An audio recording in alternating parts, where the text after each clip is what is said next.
Het Oranje Comité en de commissie Venray 75 jaar vrijheid hebben in verband met de verspreiding van het coronavirus alle activiteiten op 4 en 5 mei en Koningsdag geschrapt. Op een gegeven moment, we hadden dan natuurlijk de laatste weken, hebben we het er al vaker over gehad, wat gaat het worden?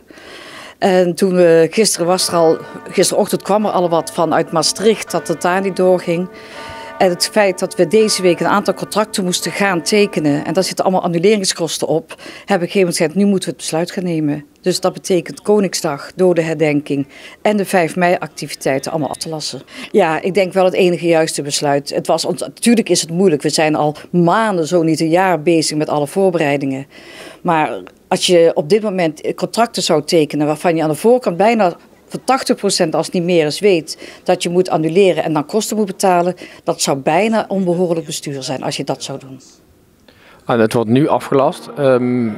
Komt er nog een nieuw moment waarop de festiviteiten wel kunnen plaatsvinden? Ja, we hebben natuurlijk al die besluiten hebben genomen in overleg met de burgemeester. En ik heb zelf met de burgemeester gesproken.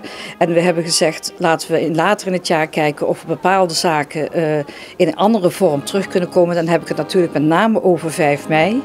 En we hebben gesproken over de dodenherdenking. Om vlak van tevoren te kijken of we in een hele sobere vorm toch een krans kunnen leggen of iets dergelijks. Want ja, 4 mei komt niet meer terug. En nog even terug naar Koningsdag. De activiteiten worden geschrapt, maar dat geldt ook voor de kindermarkt. Ja, wij schrappen echt de hele dag. Dus dat betekent ook geen kindermarkt. Wij raden ook ouders echt aan, laat de kinderen er niet gaan zitten.